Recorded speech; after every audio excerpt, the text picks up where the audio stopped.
त्या संदर्भात मी दोन गोष्टी फक्त सांगू इच्छितो.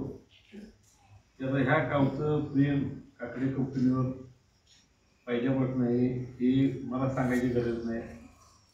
हे मी बाबा असताना मी वेळोवेळी बरेच वेळा मी बघितलेलं आहे. दुसरी गोष्ट मग सरांनी सांगितलं ती गोष्ट खरी. आणि मला वाटतं आपली इथंच मिटिंग झाली त्यावेळेला मी उठवतो की काही रक्कम मी दादाकडनं आपल्या पूर्णवडीसाठी मी निश्चित मी प्रयत्न करतो. त्याप्रमाणे 25-30 लाख रुपये सुद्धा मी वेगळा निधी तुमच्या पूर्णवडीसाठी मी द्यायचा प्रयत्न केला. झाल्यानंतर मला वाटतं मी आता इथं कुणाला फोन केला माझ्या लक्षात नाही केलं पण तर तुम्हाला मी अजून कुणाला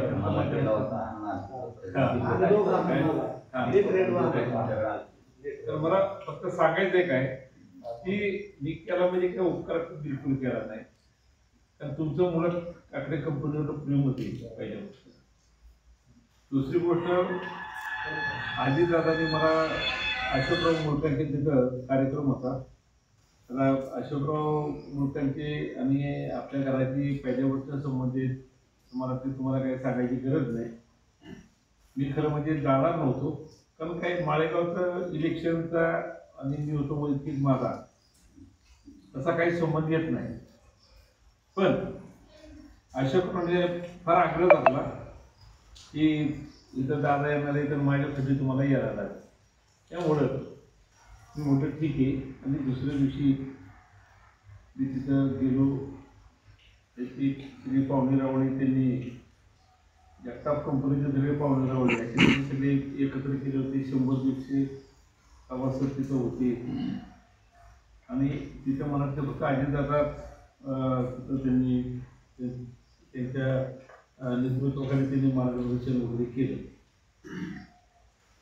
आता सभासद बंधूंनो खरं मी आता का आलो हे मला आपल्या सगळ्या सभासदांना सांगायचं.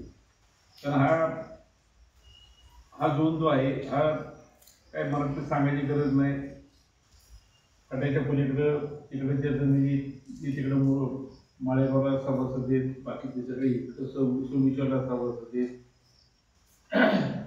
पण ह्यातलं 2-3 गोष्टी मला फक्त तुमच्या कानावर घालायच्या. आता पक्षीय जर का म्हणताल तर अजितराव म्हणा किंवा आता ह्यातली बरीचशी लोक नंतर राष्ट्रवादीमध्ये आहेत असतील. मी काय राष्ट्रवादीमध्ये नाही. मी कुठल्या भाजपमध्ये बी नाही किंवा कुठल्याच पक्षात बी नाही आहे. कारण मी शेतकरी संघटनेचं काम करतो. मला वाटतं तुम्हाला सगळ्यांना माहिती. आणि कसं असतं की समजा आपण शेतकरी संघटनेचं मी काम करतो. सरकार त्या पक्षाचं असेल किंवा असेल ते काही सांगता येत नाही आपल्याला. आता अजितदादावर प्रेम आहे का ते 100% प्रेम आहे. अजितदादा बरोबर आपण राहणार का तर एक तालुक्याचा विकास जिल्ह्याचा विकास माझ्या गावचा वैयक्तिक विकास हे जर का सगळं पाहिलं तर एक नक्की की किमान मी आहे तोपर्यंत तरी अजितदादाच्या साठी जेवढं सहकार्य जेवढी ताकद लावता येईल तेवढं त्यांना आपण मदत करणार आहे. त्यात काही वाद असायचं काही कारणच नाही. तुम्हाला आठवत असेल आता ऐकायला मिळालं असेल नव्हतं. आता अजितदादा सुद्धा वैयक्तिक एकदा तिथं म्हटले होते आमचे विरोधक सतीश काकडे दी ग्रेट शब्द काय बापांना दी ग्रेट हे सांगण्याचं तात्पर्य काय ते म्हणजे काही चुकीचं नाही. काय आमचे विरोधक आता त्यांच्या पक्षात असल्यामुळं ते म्हणणार त्यात काय मला तरी काय वेगळं काय वाटतं नाही. पण त्याच्यानंतर त्यांनी शब्द वापरला दी ग्रेट म्हणजे एक मराठीत सांगायचं म्हटलं तर भारी माणूस म्हणा किंवा कसा काय किंवा एकच शब्द दिल्यानंतर त्यात बदल होत नाही. आणि सांगितल्यानंतर ते व्यक्ती आपल्यासाठी काम करणार प्रयत्न करणार. अशोक मुळकांच्या तिथं सुद्धा जाताना फक्त त्यांनी मला सांगितलं सतीशराव पूर्णेवाडीची तुमची पिंजरे कंपनी असतील केरसनीची पाहुणेरावळे असतील पांढरवली लोक असतील तुमच्या ओळखी आहेत संबंध आहेत आकडे करण्याचे त्या गावात संबंध आहेत. कारण वैयक्तिक तुमचे बी संबंध आहेत बाबांच्या नंतर तुम्ही बऱ्यापैकी संपर्कात आहात वगैरे आणि तिथं तुम्हाला प्रयत्न करायला लागेल. आपल्या पॅनलसाठी आणि माझ्यासाठी. तर त्याच्यासाठी मी खरं एक ठरवलं. पण महत्वाचं खरं मी काय आलोय तर आता एक 4-5 दिवसात मी पेपरमध्ये मी वाचतोय सगळं. त्यातनं 2 गोष्टी माझ्या दृष्टीने मला फार म्हणजे शॉक बसला तरी असं शॉक बसला असं म्हणायला काय हरकत नाही. तो असा की आता तुम्हाला माहिती अजित पवार काय म्हटले 13 तारखेला त्यांनी काय सांगितलं ते उद्या निवडणूक झाल्यानंतर कारखान्याचा चेअरमन मीच असणार आहे. खरं म्हणजे मला ते अगोदर फॉर्म भरला मधनं मला वाटलं होतं अगोदर मला वाटलं होतं की आपले जेव्हा पार्टीच्या लोकांना एक ताकद मिळावी म्हणून फॉर्म भरलाय. नंतर बघितलं काय तर अजितदादा बहुमतनं उभं राहणारे ती कळालं. तर ज्यावेळेला त्यांनी भाषण केलं भाषणाच्या वेळेला सांगितलं की निष्कर्षेश्वर पॅनल आल्यानंतर त्या माळेगाव कारखान्याचा चेअरमन मी होणार. आता ते मी ज्यावेळेला ऐकलं मी टीव्हीवर ऐकलं. आता ते ऐकल्यानंतर खरं मला शॉक बसला.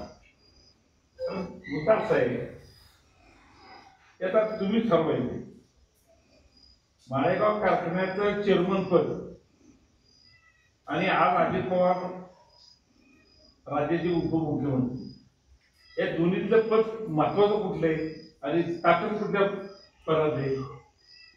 तर उपमुख्यमंत्री पदात ताकद जास्त आहे. माळेगाव कारखान्याचे चेअरमन म्हणजे असं काहीच आहे. पण ज्या वेळेला त्यांनी डिक्लेअर केलं की उद्याचा चेअरमन मी राहणार आहे त्याच्यावरनं मला एक लक्षात आलं की खऱ्या अर्थाने माळेगाव कारखान्याच्या सभासदांच्यावर नेत्याचं प्रेम आहे.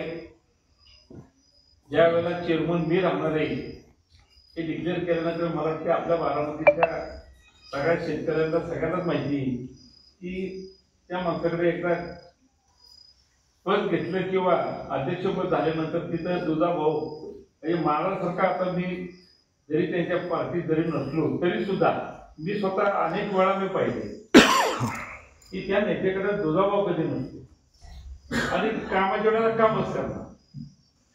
त्यामुळं हे आपले माळेगावला जे सभासद आहेत त्यांनी थोडंसं मला ते लक्षात घेणं गरजेचं आहे की अजित पवार ज्या वेळेला चेअरमन होणार आहे त्यांनी डिक्लेअर केले त्याच्यावर बऱ्याचशा गोष्टी त्याचा विचार मला वाटतं तुम्ही सगळ्यांनी केला पाहिजे. कारण हे का मी बोलतोय तर त्याचा फायदा आपल्या सोयीच्या सभासदांना सुद्धा होणार आहे. 100% होणार. एक उदाहरण सांगायचं म्हटलं तर अजित पवार स्वतः काय म्हटले की मी चेअरमन झाल्यानंतर पहिलं ह्या माळेगाव कारखान्यावर ही डायरेक्टर लोक वारेमाप खर्च करतात गाडीचा तो सगळा खर्च मी बंद करणार.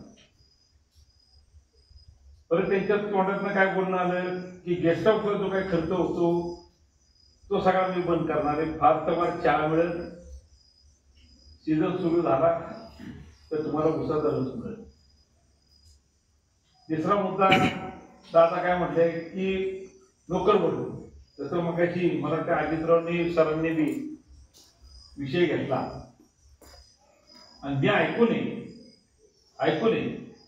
की आता बोलले आता दोन्ही पार्टी आहे म्हणजे चंद्ररामांची पार्टी असू द्या किंवा अजितदादांची पार्टी असू द्या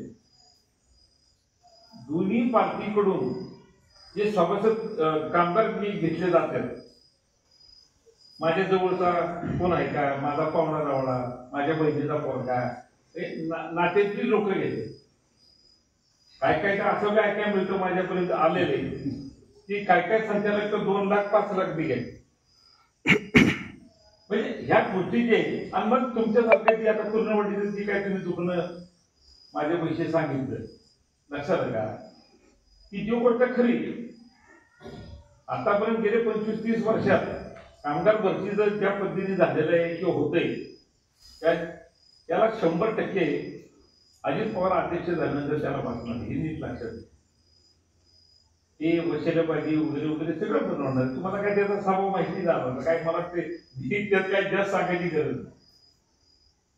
आणि त्या पद्धतीने जर का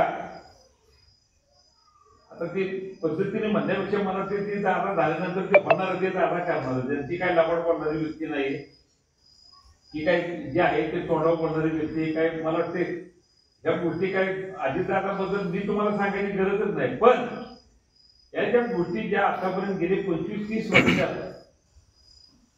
जी घडलेले दोन्ही पार्टीकडनं ते अजित पवार झाल्यानंतर होईल का. हे समजा तुमच्या गाड्यांना जो काय खर्च होतोय काय काय आता काय म्हणते की 5 वर्षात एक संचालकाचं जर का गाडीचा खर्च काढला तर कोण म्हणते 5 लाख, कोण म्हणते 10 लाख, कोण म्हणते 15 लाख.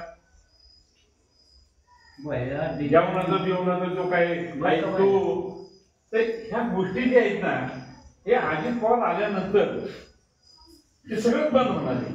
आणि कोणाची ताकद आहे दादा मला गाडी पाहिजे ते असं काम आहे तसं काम आहे का कोणाची ताकद. आपल्या कारखान्यावर काय आपल्या सोमेश्वर कारखान्याचा विषय काढला तर मला ते जनरल मिटिंगला तुम्ही असता आता शेवट नंतर 5-6च्या पुढे बरेच जण मग कुठे धारा काढायच्या वगैरे वगैरे तुम्ही जाता नाही असं नाही. आपल्या कारखान्यावर तीच चालायचं. पण आता इकडे जर का या गोष्टी अजित पवार झाल्यानंतर ज्या थांबणार आहे असं थांबवणार. कारण तो काय म्हणलाय की महाराष्ट्रात पहिल्या 5 कारखान्यात भाव राहणार. लक्षात घ्या आता पहिल्या 5 कारखान्यात महाराष्ट्रातल्या पहिल्या 5 मध्ये मालेगावचा नंबर लागणार आहे. हे ज्यावेळेला अजित पवार बोलतो त्यावेळेला जी काही बोळे कामगार भरती म्हणा किंवा ट्रान्सपोर्टचा खर्च म्हणजे गाड्या बिड्याची उडवणी जी आहे तो म्हणा, गेस्टचा खर्च म्हणा किंवा पैसे घेऊन भरती केली जाते म्हणा. आता पैसे भरती घेऊन जाते म्हणजे मी ऐकून येत आणि दोन्ही पार्टीचं ऐकून येते. मला वैयक्तिक कुठल्या पार्टीबद्दल मला बोलायचं बी नाही कारण काय माझा संबंध येत नाही. दुसऱ्या पार्टी जी आहेत ते आता चंद्रांना मला ही सगळी आपली माझ्या जवळची माणसं आहेत काय तुम्हाला सांगायची गरज नाही. त्यांनी त्यांच्या काळात भाव दिला नाही का 100% भाव दिलाय. अजितदादाच्या काळात भाव दिलाय का म्हणजे आता केशव बापू म्हणा किंवा बाळासाहेब भाऊ म्हणा त्यांनी भाव दिला नाही का 100% भाव दिलेला आहे. त्यामुळे मुद्दा भावाचा कारखाना चांगला चालवला का बेकार चालवला हा माझ्या पुढचा विषय नाही. माझ्या पुढचा विषय महत्वाचा फक्त काय आहे की ज्या वेळेला अजित पवार स्वतः सांगतात की मी चेअरमन होणार आहे आणि चेअरमन झाल्यानंतर काय काय गोष्टी करणार आहेत हे अजित पवारने ज्या वेळेला सांगितलेले मला वाटते त्याच्यावरनं एक नक्की होणार आहे की सामान्य सभासदाला सुद्धा नाही मिळणार, आपोआप मिळणार. बर एखाद्यावर अन्याय झालाय किंवा काय आता ती काय 12 100 असतात. तुम्ही अर्ज लिहून गेला आता मी जवळ न बघितलं ते अर्ज घेतो नेता. पण ज्या वेळेला टाइम मिळतो त्यावेळेला प्रत्येक अर्ज त्यावेळेला तुमच्यासारख्या सामान्य शेतकऱ्यांनी जर का तिथं अर्ज दिला आणि तुमचं दुखणं जर का त्या पत्रात त्या अर्जात उल्लेख केला तर मला वाटते 100% त्याची दखल घेतली जाईल. नोकरीच्या संदर्भात असू द्या, ऊस तोडीच्या बाबतीत एखादा डायरेक्टर जाणीवपूर्वक त्याच्या जवळचा आहे म्हणून त्याला ऊस न्यायचा. आता ऊस तुमचं जर ऊस अगोदर दिला नाही परंतु तुमचं तिथं त्या डायरेक्टर ऊस टेकत नाही त्याच्या जवळचा पाहुणा आहे 2 आठवडे मागचा आहे तरी ऊस जातो. पण बादच्या समाजाला काय कोण वालीच नाही. तर ह्या गोष्टी ज्या आहेत ना सगळ्या हे अजित पवार तिथं चेअरमन झाल्यानंतर तुम्हाला फक्त सगळ्यात बंद होणार आहे. आपण बघतो कलेक्टर आणि ही मोठी एवढी मोठी ऑफिसर अजित पवार जर काय येणारे म्हटलं तर 5 रन चालायचं 12 मध्ये राहत असतात. मला ते काय सांगायची गरज नाही. अजित पवार जोपर्यंत जात नाही तोपर्यंत त्यांना तुकडा सुद्धा नीट गोड लागत नाही. इतकी भीती लक्षात घ्या. प्रशासनावर इतकी मोठी दादाची पकड आहे. हे तर काय कारखाना आहे जी लोक आहेत कुठली आपल्याच भागाची. मला सांगा कोण डेअरिंग करेल का. आज ज्या पद्धतीने चालू आहे तुमच्या इकडे माळेगावला चालू आहे सोमेश्वरात चालू आहे लक्षात घ्या.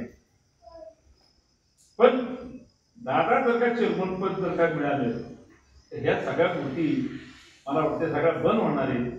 आणि सगळ्यात महत्वाचं हे जे पडसाद हे सोमेश्वरवर आपोआप येणार आहे, हे आपोआप येणार आहे. आम्ही काय सुट्टी देतो का तुम्हाला माहिती आहे? मग माळेगावला जर काहीतरी असं होते तर मी सोडून देईल का? जनरल मीटिंग मला सांगा, महाराष्ट्रात फक्त मला ते आपलाच आहे कारखाना, माळेगाव बी नाही. एकदा एकला सुरू झाली ते 10वी वाजता तर 11वी वाजता काय आपण तिथं काय गोट्या खेळतो काय? आता चेअरमन पण जवळच आहे, नातं आहे तिथे, पण माझ्याकडे नातं तिथं बांधले नसते. शेतकरी हा शेतकरी, त्याला न्याय कसा देता येईल हा माझा प्रामाणिक प्रयत्न असतो. 15-20 दिवसापूर्वी मराठी पेपरमध्ये तुम्ही वाचलं असेल की 21-22 पासून ते 25-26 पर्यंत साधारणतः शेतकऱ्यांचे 5.5 ते 6 कोटीच्या घरात आपल्याला पैसे येणे, या सरकारने 4 वर्षात स्वतःच आदेश काढले. 2 टप्प्यात मध्ये 2 महिन्यापूर्वी हायकोर्टने ते सगळं कॅन्सल करून टाकलं आणि केंद्र सरकारने जो काही नियम केलेला आहे, कायदे केलेले आहे त्याप्रमाणे तुम्हाला करायला लागेल. अशा पद्धतीने हायकोर्टने निर्णय दिल्यानंतर मग आपल्याला उर्वरित FRP 300-350 रुपये हे तुम्हाला आम्हाला मिळाले. त्यात मी स्वतः मी होतो, राजू शेट्टी आम्ही त्यात होतो, लक्षात घ्या. आता त्याच्यावर मी काय केले, 4 वर्ष आपले पैसे वापरले. कायदा सांगतो 14 दिवस झाल्यानंतर त्या शेतकऱ्याला ते पैसे मिळाले पाहिजे, आणि पैसे जर काय मिळाले नाही तर त्याला 15% प्रमाणे व्याज झालं पाहिजे. 2-3 आठवडे मला ते सगळे काढायला गेले, आणि काढल्यानंतर साधारणतः मी बघितलं की 5 कोटीपासून ते 6 कोटीच्या आतबाहेर आहे. सोमेश्वरच्या सभासदाला कारखान्याकडनं येणे, त्याप्रमाणे मी पेपरमध्ये दिलं, सकाळमध्ये आलं, पुढारीमध्ये बी आलं, तुम्ही वाचलं असेल. 15 दिवस त्यांना आपल्याला वेळ दिला की बाबा 15 दिवसात चेअरमन संचालक बोर्ड ह्याच्यावर जर काही योग्य निर्णय घेत असेल तर दिलं व्हायला, ह्याला त्याला टाइम लागतात, पैसे उपलब्ध व्हायचं म्हणजे तरी टाइम लागतात. आपण पेपरमध्ये दिलं म्हणजे लगेच 8व्या दिवशी पैसे मिळणार त्यात नाही मिळेल. राजकारण करायची काही गरज नाही, कारण नाही. आता त्याला 15-20 दिवस होऊन गेले. आता तुम्हाला मी सांगतो, आता 1 आठवड्याच्या आत मी वकिलामार्फत आता 1 लाख रुपये मी देऊन आलोय वकिलाला मुंबईच्या. 1 आठवड्याच्या आत कारखान्याला नोटीस येणार आहे, साखर कारखान्याला नोटीस येणार आहे काय, आणि त्या नोटीसीच्या ह्याच्यावर जर काही पैसे आपल्या सभासदांच्या खात्यात पैसे वगैरे केले नाहीत तर हायकोर्टात सोमेश्वर कारखान्याच्या विरुद्ध केस दाखल करणार. तर तुम्हाला एक शब्द देतोय मी, इथं देवाच्या समोर मी बोलतोय. सोमेश्वरच्या सभासदाला 2021-22 पासून ते 25-26 पर्यंत म्हणजे 4 वर्षाचे व्याजाचे पैसे तुम्हाला तुमच्या खात्यावर झालेले दिसतील, एवढं तुम्हाला मी या निमित्ताने सांगतो. आता ह्यात काय जर म्हणते ना काय इकडे दादासाठी भया आले तर इकडे दुसऱ्या बाजूला कारखान्याच्या विरुद्ध लढतात, कारखान्याच्या विरुद्ध लढतात, म्हणजे दादाच्या विरुद्ध लढतात. मी मागच बोललेलो की कारखाना सोडून, शेतकऱ्याचा विषय सोडून, जोपर्यंत आहे तोपर्यंत दादाच्या माग मी म्हणा युवकाकडे गट म्हणा, दादाच्या माग आमदारकी असेल, खासदारकी असेल, जिल्हा परिषद असेल, आम्ही तुमच्याबरोबर राहणार. आणि नुसतं आपण 1 पद सुद्धा मी मागणार नाही. काय कारण पडलेलं नाही. आम्हाला काकडे म्हणून वळायचे असले होतं, आमचं फक्त शिकार झालं, आणि भीक मागण्यात इथे काही माझ्या सावध नाही. त्यामुळं बंधून एक महत्वाचा हा विषय तुम्हाला मला मुद्दाम सांगायचा, म्हणून मी खरं इथं आलेलो आहे की अजित पवार जर का अध्यक्ष उद्या झालं तर माळेगावच्या सभासदांचा इतका मोठा फायदा होणार आहे की आता जो काय भाव मिळालाय महाराष्ट्रात जो तो पहिल्या 3 मध्ये आहे, दोन्ही पार्टीकडे भाव मिळालाय. नाव काय कोणाला वाईट म्हणायचं काही कारण नाही, पण ही व्यक्ती जर का उद्या चेअरमन झाली तर तुम्हाला सांगतो कमीत कमी 150-200 रुपये टनाला वाढणार आहे, आणि त्याचं अनुकरण सोमेश्वरला होणार आहे. आणि मी ते करणार आहे ते तुम्हाला माहिती. मग माझ्याकडे एकदा सुरू झालं तर काय तिथं आहे काही माझ्याकडे नसेल नातं गुतन काय काय काय नाही. आपलं काय वैयक्तिक कोणावर भांडण नाही. आपलं भांडण आहे माळेगावला जर का होते तर हिथं का होत नाही. आणि हे जे परिणाम तुम्हाला सांगतो नुसतं सोमेश्वर पुरतं नाही होणार, महाराष्ट्रात परिणाम होणार. महाराष्ट्रात सगळ्या कारखानेवाले त्याला जागा व्हावं लागेल. आणि कुठल्याही कारखान्याचा शेतकरी सभासद तुम्हाला सांगतो सुट्टी देणार नाही. तू म्हणणार आहे का माळेगाव एवढा भाव देतोय, रिकवरी कमी तरी एवढा भाव देतोय. कोल्हापूर जिल्ह्यात सगळ्यात जास्त रिकवरी अख्ख्या जिल्ह्यात, तरी सुद्धा रिकवरी जास्त असली तरी भावाच्या बाबतीत जर का विचार केला तर माळेगाव असेल सोमेश्वर असेल सगळ्यात भाव जास्त आपण दिलेला नाही. ते वास्तव अजित पवार झाल्यानंतर 200 बी वाढू शकतात, वाढतील. त्यामुळं मला वाटतंय आपल्या सभासदांनी माळेगावला जे सभासद आहेत त्यांनी ही संधी दडवू नये. ही संधी दडवू नये. कारखाना हा तुमचा माझा प्रपंचाचा विषय नीट लक्षात घ्या. उद्या जर का मला सांगा आता बाकीची आता अजित पवार कसं बोलले मी भरती मी पण करणार जिथं आवश्यक आहे तेवढीच मी ठेवणार आहे. त्या अजित पवार बोललाय, तुम्ही बोलला नाही, मी बोललो नाही. मी गाड्या सगळ्या बंद करणार आहे, गेस्ट हाऊस मी बंद करणार आहे, काटकसर मी करणार आहे. आणि ते बोललाय म्हणाल केल्याशिवाय राहतो का नाही हे तुम्हाला मी सांगायची गरज नाही. आणि हे जर का इथं झालं तर आपण सोयीस्कर करून घेणार आहे. आणि ह्याचे परिणाम सगळ्या महाराष्ट्रात होणार. आणि खऱ्या अर्थाने 5-6 वर्षात सरकारी कारखाने सगळे पुढीच निघायला लागले. त्याचं एकच कारण आहे भ्रष्टाचार. एकच कारण आहे भ्रष्टाचार. कोण विचारायला तयार नाही. म्हणजे कालपर्यंत मी होतो अजितदादा सुद्धा विचारत नव्हता त्यांचे कारखाने. पण मी होतो आपलं नशीब आहे, आपलं नशीब आहे की दादा तिथं आलं, योग कसा आला, दादाने डिक्लेअर केलं मी चेअरमन होणार. हे बोलला दादा हे एवढं सोपं नाहीये, लक्षात घ्या. एक धरून झाला 23 तारखेला उद्या एखादं काय बरं वाईट झालं 23 तारखेला होणार तर नाही पण धरून झाला. मागायचं कोणतरी म्हटलं लोकसभेचं वातावरण असं झालं तसं झालं त्यामुळे ते झालं वगैरे वगैरे की लोकांनी परत विधानसभेला भरून काढलं वगैरे वगैरे. तसं 1% मी होतो धरून झाला काय उलट सुलट झालं. लक्षात घ्या विरोधी पार्टी आपल्या राज्यात मोठे मोठे पक्ष उद्या दादा लोक म्हणणार आहेत मुख्यमंत्री पदासाठी दादा इच्छुक आहे बोलून दाखवले बरेच वेळा. आता मुख्यमंत्री पदाचा लायक आहे का ते 100% लायक आहे. लाचपर्यंत तिथं पाणी काढणारा नेता आहे नाकारायचं काही कारणच नाही. पण उद्या जर का एखादा दाग लागला मला सांगा आज माळेगावच्या सभासदांच्यासाठी दादा म्हटला मी चेअरमन पद मीच घेणार आहे. कुणासाठी? तुमच्यासाठी. म्हणजे थोडक्यात त्या उपमुख्यमंत्री पदाच्या खुर्चीला सुद्धा दादाने कळत न कळत लाच मारली. नीट समजून घ्या हे एवढं सोपं नाहीये. आणि चुकीचं काय जर का झालं तर आज प्रशासनावर जी दादाची एक कमांड आहे दहशत आहे ती राहील का? उद्या मुख्यमंत्री पदाचा चान्स सुटे राजकारण आहे. महिन्यानी येईल, 2 महिन्यांनी येईल, 4 महिन्यांनी येईल.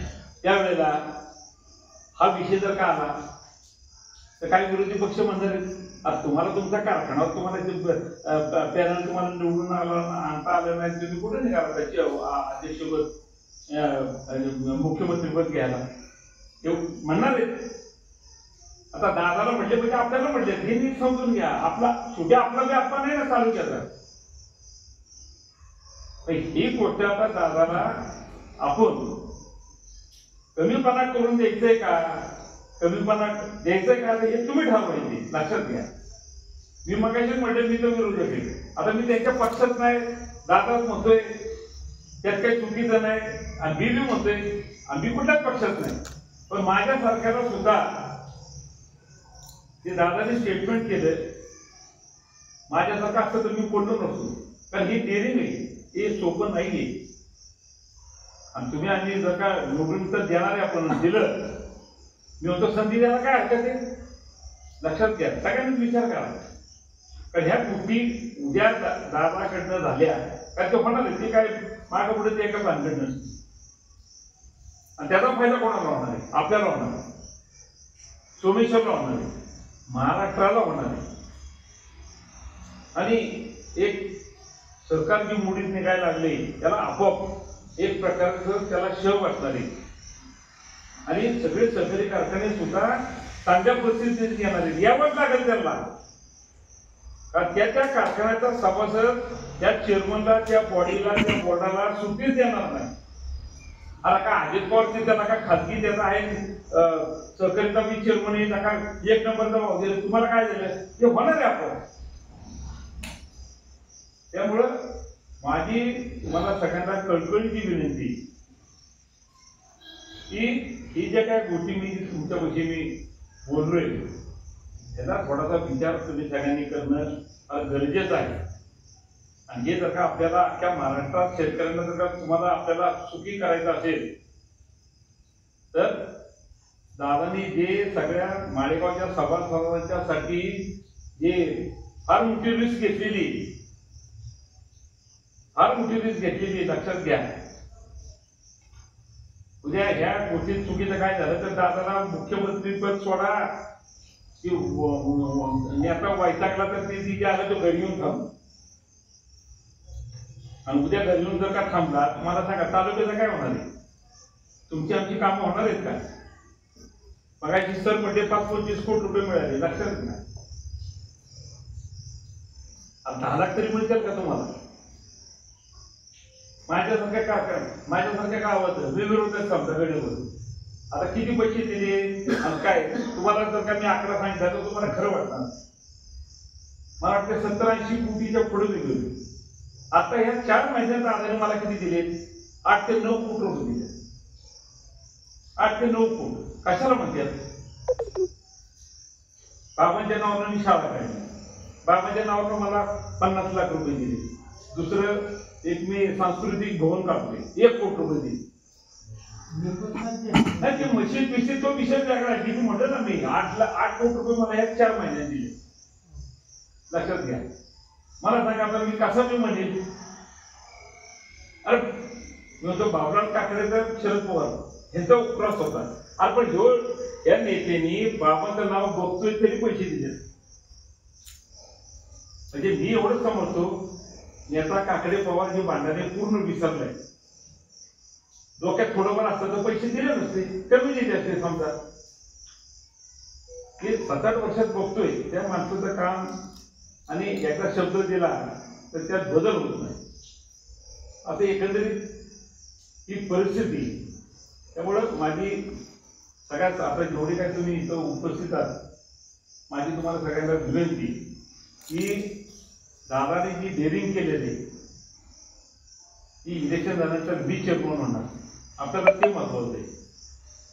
कारण ती एकदा घडी बसली तर ती घडी नुसती सोमेश्वरपुरतं मराठीत न राहता ती महाराष्ट्रात होणार आणि त्यातच खऱ्या अर्थाने सगळ्या शेतकऱ्यांचा फायदा होणार आहे. आणि ह्याच्यासाठी मी खरं म्हणजे आलेलो आहे. मी दादाने पॅनल टाकलाय म्हणून दादाच्या पॅनलला मतदान करा, अण्णाच्या पॅनलला मतदान करू नका, मी ह्याच्यासाठी आलेलो नाही. मी आलोय पुढं खऱ्या अर्थाने तुमचं आमचं कल्याण होणार आहे. लक्षात घ्या. 100% कल्याण होणार. आणि उद्या जर का तुम्ही आम्ही जर का काय वेळेपणा केला किंवा त्याचा विचार न करता चुकीच्या काय गोष्टी केल्या तर आपला तोटा तर होणारच आहे. पण नेत्याचा तोटा फार मोठा होणार आहे. कोणासाठी? आपल्यासाठी, माळेगावच्या लोकांसाठी. आणि बारामतीच्या तालुक्याच्या लोकांच्यासाठी होणार. तर ह्या गोष्टी थोड्याशा मला वाटते समजून घेणं फार गरजेचं आहे. काय आता 2-3 दिवसात तुमच्या माळेगावमध्ये काय चालतं, सोमेश्वरमध्ये शेवटच्या 2-3 दिवसात काय चालतं काय मला सांगायची गरज नाही. आपला पॅनल माझं पॅनल जी पुढे आलेलं आहे शेवटच्या 3 दिवसाची जखवली होती त्याच्यामुळे पॅनल पुढे झालं. पण मी काय बाकीच्या गोष्टी मी टिकू शकत नाही. काय फक्त शेतकऱ्यांच्यासाठी 12 महिने 12 काळ लढत राहायचं एवढंच मला माहिती. आता माझा पोरगा डायरेक्टर आहे तुम्हालाही माहिती. पण मी माझ्यात बदल केलाय का आजच बदल केला आहे ते तुम्हाला बघायचं सांगितलंय. माझी अपेक्षा आहे 30/9 पर्यंत सभासदांच्या खात्यावर हे व्याजाची रक्कम द्यावी. काय बरं तुमच्या नावानं 4 वर्षात मिळतो 15,000 रुपये येतील. अजितरावच्या नावानं ऊर्जा असं अजितराव मी होतो 1 लाख रुपये बी येतील. हे पैसे पुढीच होते ना. हे आपण काढले शेतकरी कृषी समितीने काढलेले स्वाभिमानी शेतकरी संघटनेने काढलेले हे एक लक्षात घ्या. आणि मी जे पक्षात कोणाच्या जात नाही त्याच्या मागे हे कारण आहे. कारण उद्या काय उद्या ते राजू शेट्टीने सांगितलं भया आपल्याला तिथं जायचे आंदोलन करायला आणि तिथं जर का अजितदादा मुख्यमंत्री जर का असेल तर त्याच्या विरुद्ध आंदोलन करायला लागेल. मग काय लोक काय म्हणणार आता काय तिकडे अजितदादाच्या गाडी फिरतात आणि तिकडे अजितदादाच्या विरुद्ध आंदोलन करतात. कुणी म्हणणार ना त्या चुकीचं नाही. मग मी होतो त्याच्यापेक्षा कुठल्या पक्षातच आपण नाही गेलं बरं काय बोलतो पक्षात गेले तर पद मिळतं आणि मी होतो आम्हाला पदाची गरज नाही. एक काकडे म्हणून जे काही सिंबल तुम्ही लोकांनी जो काही दिलेला आहे त्या घरात मी ज्याला म्हणले मी आहे तेवढं लोकांचे संपर्क साधायचा माझा एक प्रयत्न आहे तो शेवटपर्यंत राहणार. कुर्णेवाडीच्या लोकांना मी सर तुम्हाला सांगू इच्छितो आणि तुम्हाला ग्रामस्थांना मी सांगू इच्छितो की मगाशी जे तुम्ही विषय घेतला कामाच्या संदर्भात माळेगाव कारखान्याच्या संदर्भात असेल नोकरीच्या संदर्भात असेल अजितरावांनी काही प्रश्न मांडले होते पुढल्या पंचवार्षिकला वगैरे वगैरे काय मी तुम्हाला एक शब्द नक्की देईन की ज्या वेळेला तुम्ही स्वतः तिथं अजितदादाकडे जाताल तर तिथं ऐकलं जात नाही किंवा दादा करतो म्हणजे पण अजून झालेलं नाही. मी तुमचा हक्काचा माणूस आहे. मला तुम्ही सांगितल्यानंतर 100% मी येणार आणि 1-2 गाड्या घेऊन डायरेक्ट बारामती बघू नाही तर पुन्हा बघू नाही तर मुंबई गाठू आणि तुमची कारणी दादापर्यंत मी नेणार. कारण ज्या वेळेला मी तुम्हाला येऊन सांगतोय की हा सगळा विचार करून निलकंठेश्वर पॅनल जो काय त्यांची पुणे मारते कपशी त्या कपशीला पॅनल टू पॅनल मतदान करा हे लक्षात घ्या. कारण सोमेश्वर आणि माळेगाव या सभासदांच्यात फार मोठा फरक आहे. सोमेश्वरच्या सभासदापेक्षा माळेगावचे सभासद 100% सुज्ञ. सोमेश्वर मध्ये जसं पॅनल टू पॅनल मतदान केलं जातं करतात तसं माळेगावला होत नाही. काय मधनं शॉर्टकट घ्यायच्या हे जवळच आहे. काय हा फरक आहे सोमेश्वर आणि माळेगाव मध्ये. ठराविक लोक बरोबर निवडून येणार का पावणा रावणाच्या आमच्या कंपनी किंवा पार्टीतला जरी असलं तरी त्याला बरोबर हाणणार फुडकून काढणारा हाणणार. तर सभासद बंधूंनो ह्या इलेक्शनच्या वेळेला असं काही कुठं डोक्यात आणू नका. पॅनल टू पॅनल मतदान होणं गरजेचं आहे. कारण अख्खा पॅनल जर का दादाचा आला तर दादाला मतदान करता येणार. म्हणजे जी काही दादा बोललाय त्याची अंमलबजावणी करता येणार. पण दादा आला निवडून दादाच्या आधी 6 अण्णांची परत 6 आली शरद पवारची 3 आली. काय करणार आहे कारखान्याने वाटलं होईल. लक्षात घ्या काम चालणार कामच होणार नाही. त्या राजकारणात मग पाय घालाघाली होणार आणि बरोबर निघणार आपण निघणार बोल तुम्ही निघता. त्यामुळं मतदान करताना कपशी फक्त बघायची नाव कोणाची बघायची गरज नाही. बघू बी नका. आणि पॅनल टू पॅनल जर का केलं तर 100% अख्खा पॅनल दादा येईल. आणि चेअरमन झाल्यानंतर जेवढं काय गोष्टी दादा बोललेले मला खात्री आहे त्याची अंमलबजावणी ते 100% होईल. पण त्याचे दूरगामी परिणाम हे सगळ्यात महत्वाचं आहे. आणि एक सहकारी कारखाने आता बघा तुम्हाला हिशोब सांगतो. खाजगी कारखाने आता 112 झाले आणि आपले सरकारी कारखाने फक्त 88 नाही आज आहेत. 10 वर्षापूर्वी काय परिस्थिती होती आणि आज काय.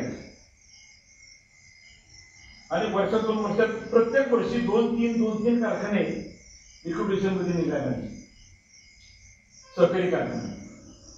आता हा नेता जर का चेअरमन झाला तर 100% सहकारी कारखाने त्याचे जागा होईल. कारण जागा येतील म्हणण्यापेक्षा त्याला त्या पद्धतीने करायलाच लागेल. कोल्हापूर जिल्ह्याचे सहकारी कारखाने असू द्या, नगर जिल्ह्यातले सहकारी कारखाने असू द्या, सभासद तपासणार नाही, शेतकरी तपासणार नाही. तर त्याला उघड दिसणार आहे इथं काय झाले. आणि लोकच म्हणणार आहे आला का दादाचा खाजगी कारखाना आहे इकडे सरकारी कारखाना चेअरमन आहे. पण दोन्ही भावात किती फरक पडलाय. 700 टना 700 रुपये 800 रुपयाचा फरक पडणार आहे. आणि ते दादाला करावं लागेल. आणि करल का नाही मला ते काय आपल्या तालुक्याच्या कुठल्या माणसाला सांगायची गरजच नाही. त्यामुळे मी अधिक वेळ तुमचं मी घेत नाही. पुन्हा एकदा माझी सगळ्या सभासदांना तुम्हाला एवढीच विनंती आहे की दादानी जे चेअरमन पदाचं स्वतःचं नाव जे डिक्लेअर केलेलं आहे की फार मोठं दादाने संकट घेतलेलं आहे. लक्षात घ्या माझ्या दृष्टीने ते संकट आहे. दुसऱ्या माणसाची ताकद नाही. तर त्या पद्धतीने जर का आपण साथ दिली पाहिजे तुम्ही द्या. ह्यात सगळ्या शेतकऱ्यांचं हित राहणार आहे. आणि निश्चित एक आपल्या महाराष्ट्रात एक कालावधी फार वेगळ्या पद्धतीची मिळणार आहे.